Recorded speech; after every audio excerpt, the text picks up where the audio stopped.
বারবার গুনাহ করছে।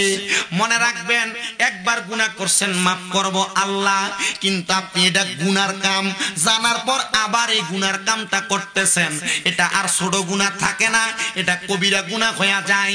এই গুনাহকে বারবার জানার সত্ত্বে করার কারণে আপনার আমলনামা বরবাদ হয়ে যায়, আপনি মুশরিক কাফেরে রূপান্তরিত হয়ে যান। ও মুসলমান, ও নবীর উম্মতের দলেরা, এবার বান্দারে যখন প্রশ্ন করবে, বান্দা চাইবে পানি দাও পানি।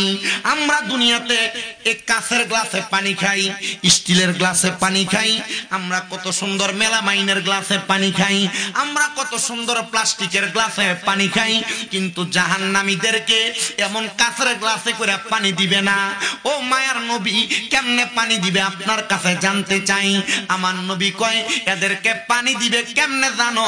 লোহার একটা গরম গ্লাস নিবে, ওই গ্লাসটারে আগুনের মধ্যে গরম করলে গরম কয়লা যেমন, ওই গ্লাসটার রংটা তেমন হয়ে যাবে, গরম কয়লার মতো একবারে জলসানো ওই গ্লাসের মধ্যে কইরা বান্দারে কেমন মিনারেল ওয়াটার দিবে?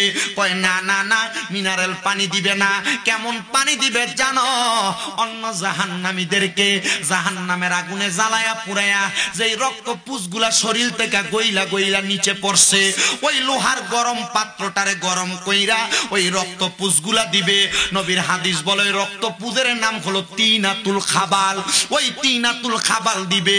মায়ার নবী আপনার কাছে জানতে চাই, ওই পানি কি তারা পান করবে? বলে হ্যাঁ, তারা পানিটা পান করবে। নবী গো, তাদের কি কষ্ট হবে না? বলে পানিটা যখন তারা পান করবে রে, তার জিহ্বাটা গইলা যাবে, তার পেটের নাড়ি বুড়ি গুলা গইলা গইলা তার পায়খানার রাস্তা দিয়া থই থই করে পড়তে থাকবে। হায় রে,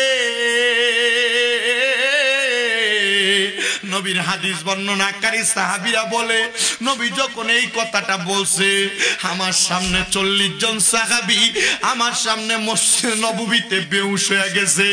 আমি দেখছি অন্যান্য সাহাবীরা গড়াগড়ি করে মাটির মধ্যে কাঁদতাছে। ও মায়ার নবী, এত কষ্ট দেওয়া হবে, এই কষ্ট তো বান্দা সহ্য করতে পারবে না, আপনার উম্মত সহ্য করতে পারবে না। ও সুদখোরেরা, ও ঘুষখোরেরা, ও বেনামাজিরা, ও পরের হক খানেওয়ালারা, ও পর্দার অন্তরালের বেপর্দা মহিলারা, ও স্বামীর আদেশ অমান্য কন্যাওয়ালা মহিলারা, ও এলাকার মানুষেরা, বেইনসাফ যারা করো, জমি দখল যারা করো, মানুষের সাথে অন্যায় অত্যাচার যারা করো, যদি কবরের এই কঠিন শাস্তি তুমি ভোগ করতে পারো, তুমি গুনাহ করো, তোমার কোনো বাধা নাই। কারণ আল্লাহর কোরআন বলে, ইন্নাল্লাযীনা কাফারু মিন আহলিল কিতাবি ওয়াল মুশরিকিনা ফি নারি জাহান্নামা খালিদিনা ফিহা উলাইকা হুম শাররুল বারিয়া। নিশ্চয় যাহারা কুফরি করে, আহলে কিতাবের অন্তর্ভুক্ত হয়, শিরিক করে, মুশরিক, এদের ঠিকানা জাহান্নামের মধ্যে চিরস্থায়ী বাসিন্দা। আল্লাহ তারা কারা? কয় উলাইকা হুম শাররুল বারিয়া, এরা হলো সবচাইতে বাজে মানুষ, সবচাইতে খারাপ মানুষ। সাহাবায়ে কেরাম কয়, নবী গো, নবী গো, আপনার কাছে জানতে চাই তাইলে ভালো কারা? আমার নবী কয়, ইন্নাল্লাযীনা আমানু ওয়া আমিলুস সলিহাতি উলাইকা হুম খায়রুল বারিয়া। নিশ্চয় যাহারা ঈমান আনে এবং নেক আমল করে, তারাই হইল সবচাইতে ভালো মানুষ, তারাই হইল উত্তম মানুষ। ও নবী গো, উত্তম মানুষের অবস্থা কেমন হবে? কয় জাযাউহুম ইনদা রাব্বিহিম, আল্লাহর পক্ষ থেকে তাদেরকে পুরস্কার